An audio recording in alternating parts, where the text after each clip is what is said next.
ఈరోజు రాయపర్తి మండల కేంద్రంలో వృద్ధులు, వితంతులు, వికలాంగుల ముఖ్య కార్యకర్తల సమావేశం ఏర్పాటు చేసుకోవడం జరిగింది.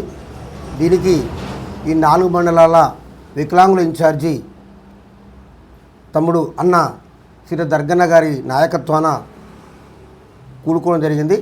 అయితే ఈ రాష్ట్రంలో వృద్ధులు, వితంతులు, వికలాంగుల కొరకు గత 15 సంవత్సరాల నుంచి గౌరవ పద్మశ్రీ మందకృష్ణ మాదయ్య గారి నాయకత్వాన ఎంఆర్పిఎస్ ఆధ్వర్యంలో వృద్ధుల కొరకు, వికలాంగుల కొరకు, వితంతుల కొరకు 15 సంవత్సరాల నుంచి పోరాటం చేయడం జరుగుతుంది.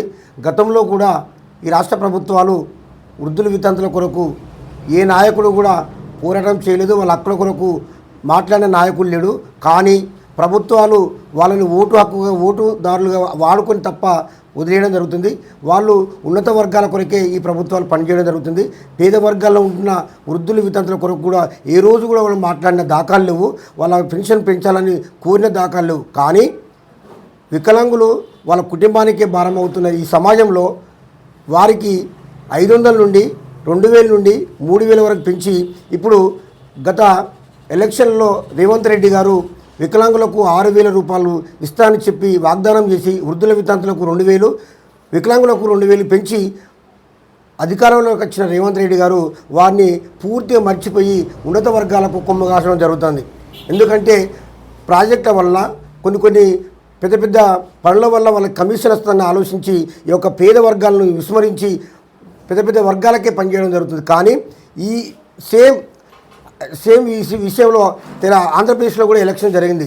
ఆ ఆంధ్రప్రదేశ్లో కూడా చంద్రబాబు నాయుడు గారు వృద్ధులు, వితంతులు, వికలాంగుల కొరకు వృద్ధులు, వితంతులకు 2000, వికలాంగులకు 2000 పెంచుతానని చెప్పి ఎలక్షన్ అయిన వెంటనే ఆయన హామీ ఇచ్చిన 2 నెలలు గడిచిన ఆ 2 నెలలు మొత్తం కలుపుకొని ఇప్పటికి వాళ్ళు అమలు చేయడం జరిగింది. కానీ రేవంత్ రెడ్డి హామీ ఇచ్చి ఇప్పటికి 20 నెలలు, కానీ ఏ ఒక్క నెల కూడా వాళ్ళకు పెంచిన దాఖలు లేవు. ఆ 20 నెలలు కలుపుకుంటే వృద్ధులకు 40,000, వితంతులకు 40,000, వికలాంగులకు కూడా 40,000 ఇవ్వాల్సిన అవసరం ఉన్నది ఈ 20 నెలలు కలుపుకుంటే. కానీ ఒక్కరికి కూడా ఇంతవరకు పెంచలేదు. కానీ ఈ రాష్ట్రంలో వేరే కార్యక్రమాలకు అంటే ఇప్పుడు రైతు బంధు ఉన్నది, రైతు మాఫీ ఉన్నది, రైతు భరోసా ఉన్నది, వాటికి కూడా ఇవ్వడం జరుగుతుంది. కానీ పేద వర్గాలున్న వీళ్ళకు మాత్రం పెన్షన్ పెంచడం ఇవ్వడం లేదు. దాని కొరకు ప్రతిపక్షంలో ఉన్న కేసీఆర్ కూడా మాట్లాడట్లేదు.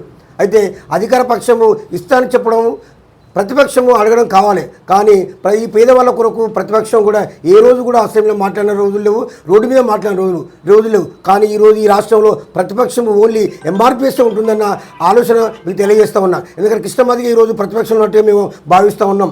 అధికార పక్షాన్ని నిలదీయాలంటే ప్రతిపక్షం ఉండాలి కదా. ఆ ప్రతిపక్షం కూడా నోరు మూసుకొని ఉన్నది. కాబట్టి ఈ మందకృష్ణ మాదయ్య గారి వృద్ధులు, వితంతులు, వికలాంగుల కొరకు కృష్ణమాదిగా ప్రతిపక్షంలో ఉన్నట్టుగా మేము భావిస్తూ ఉంటూ, అయితే అడిగేందుకు కూడా అమ్మ అన్నం పెట్టదు.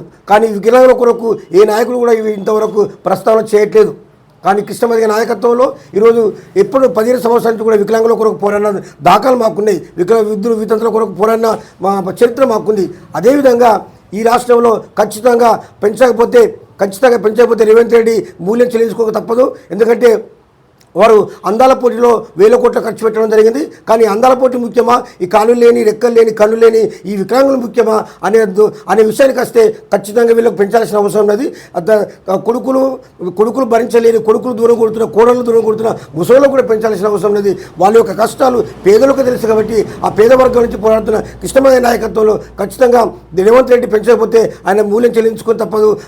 రాబోయే ఈ యొక్క గ్రామ పంచాయతీ ఎలక్షన్లో కూడా వృద్ధులు, వితంతులు తలుచుకుంటే ప్రభుత్వాలే మారుతాయి, వాళ్ళ పరిస్థితి మారుతాయి. కాబట్టి దయచేసి వాళ్ళకు ఖచ్చితంగా ఈ నెలలో వాళ్ళకు వృద్ధుల, వితంతుల కొరకు మీరు ఇచ్చిన హామీ నిలబెట్టుకోవాల్సిన అవసరం ఉండదని కోరుకుంటూ జై మాదిగ, కృష్ణ మాదిగ, మాసాని గోపాల్ మాదిగ, నియోజకవర్గ ఇన్ఛార్జిని, జిల్లా అధికార ప్రతినిధిని.